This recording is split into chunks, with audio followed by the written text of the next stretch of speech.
Hi there, this is Marie T. Russell. Welcome to the Inner Self audio version of Understanding and Developing Our Chakras, written by Glen Park. Our lives can be seen as a journey of personal and spiritual development in which we're growing our souls and our ability for love, compassion, wisdom, creativity, and other virtues. If we understand that happiness can result from our good thoughts, words, and deeds, and that our difficulties are here for us to learn from, then we put our lives in a framework of meaning that helps us when the going gets rough and allows us to be compassionate when we see others struggling with their lot. The heart chakra and the upper chakras.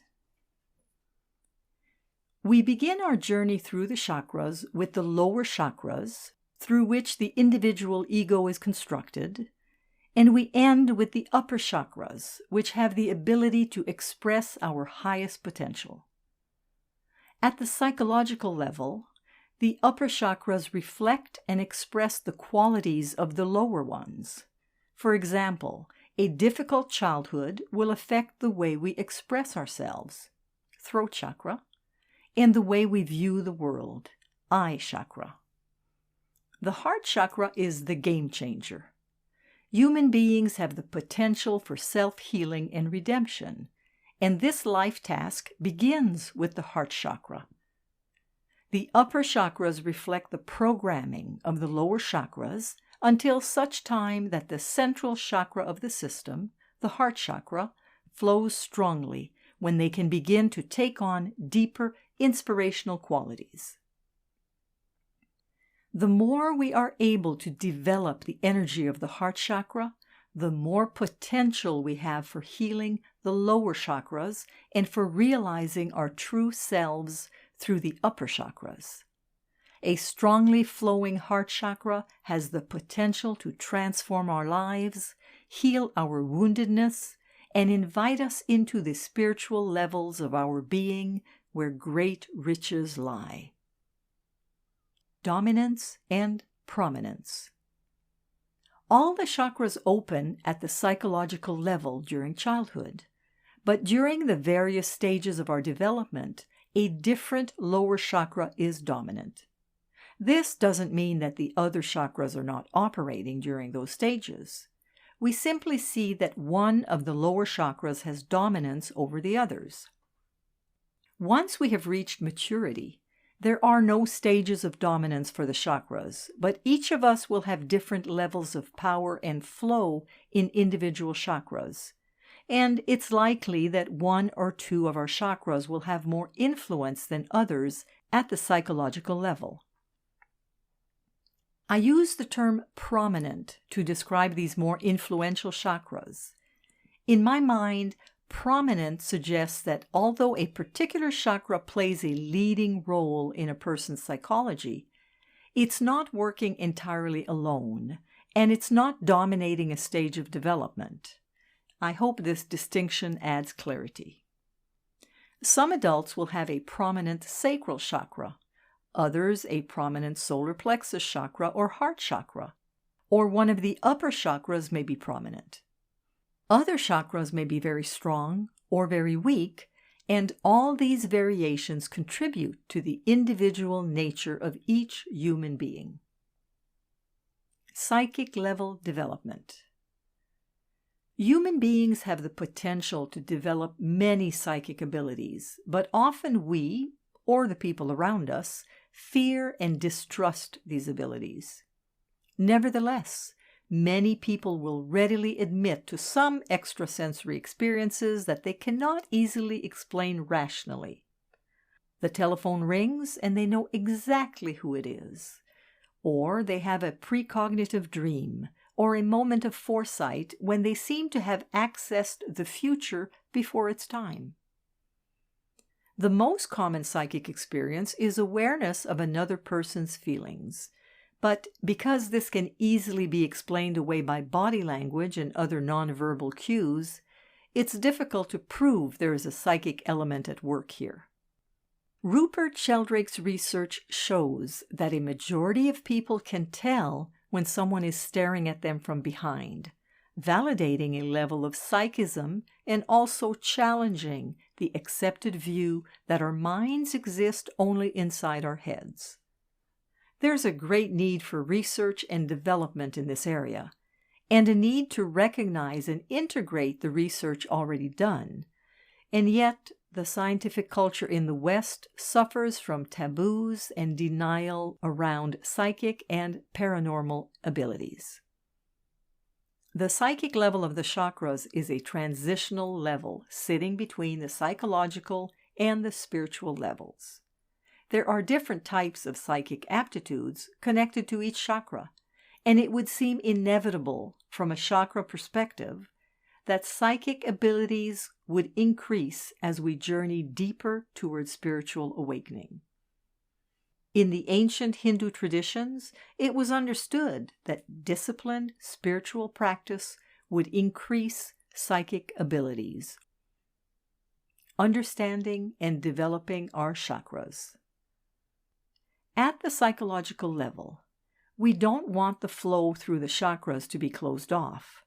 But at the psychic level, being too open can be problematic, allowing us to pick up negative energies without knowing it and causing great distress.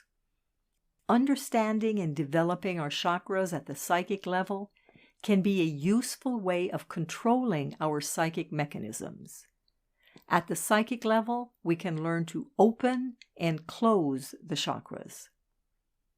There's a minor chakra at the center of the sole of each foot and at the center of the palm of each hand. The feet chakras receive energy from the earth. This energy travels up the legs into the base chakra, feeding and nourishing it. The hand chakras can also receive information from the outside and give out energy from our energy system. If a person is consciously meditating or healing, the hands can channel energy from the universal field of energy that permeates our world. In this way, both feet and hand chakras work at the energetic psychic level. Here are the various chakras and their associated color and psychic level. The crown chakra, violet and white, and the psychic level is knowing.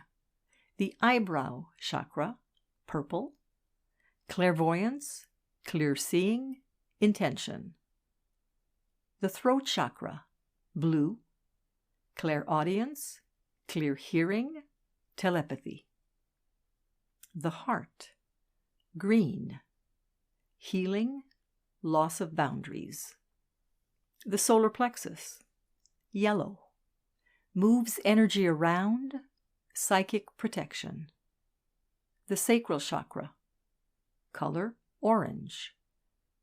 Clairsentience, clear feeling. The base or root chakra is red, and the psychic level, it receives energy from the earth. The feet chakra, there's no color associated with it. It receives energy from the earth. The hand chakra, also no color associated with it, and it receives and gives out energy. The preceding table shows the psychic qualities associated with each chakra. It also notes the color associated with each chakra, but note that this is not meant to imply that each chakra emits only one color. The associated color is simply the one best suited for nourishing and healing each chakra when you are working with guided visualization. The heart chakra, the entry point into the spiritual realm. Spiritual energy flows constantly downward through the crown chakra to the base chakra, connecting us to the world of spirit, but we can't be in touch with our spiritual nature until we develop the heart chakra deeply. The heart chakra is the entry point into the spiritual realm, where we have the potential to function more consciously at the spiritual level of our being. There are 3 realms of life in the chakra system. The base chakra is our entry point into the earth realm, where we experience life through the physical, psychological, and psychic levels of the chakras. The heart chakra is the gateway to the spiritual realm, where we can access the spiritual levels of the chakras. And the crown chakra is the gateway to the divine realm, where we have the potential to know ultimate enlightenment. At the psychological level, the upper chakras are influenced by the qualities of the lower chakras. But when the heart chakra is flowing strongly, they function at a deep spiritual level. They become centers of inspiration and spiritual guidance rather than simply reflecting the gifts and wounds of the lower chakras. The crown chakra functions unconsciously in most of us throughout our lives. But when the heart chakra has developed sufficiently and we are functioning more often at the spiritual level of the chakras, we have the potential to enter the spiritual level of the crown chakra, where we become conscious of the deepest divine essence of our being, the ultimate reality that permeates everything. When this happens, we have entered the divine realm. The following is the list of the chakras and their spiritual levels. Crown chakra receives spiritual energy, gateway to the divine realm and enlightenment. The eye or brow chakra, spiritual level, inspirational thinking, manifesting intention. Throat chakra, uncovering the true self, calling. Heart chakra, witnessing, gateway to the spiritual realm. Solar plexus, servant of spirit. Sacral chakra, holds karmic patterns until healed. The base or root chakra receives energy from the earth. It's a gateway to the earth realm. This article was written by Glen and was excerpted from her book, Chakra Healing Therapy. Awaken spiritual energies and heal emotional wounds. The article was narrated by Marie T. Russell, publisher of InnerSelf.com. We hope that you have enjoyed this article. For over 30 years, we at Inner Self have sought to encourage new attitudes and new possibilities. For more inspiration, visit us at InnerSelf.com. Thank you.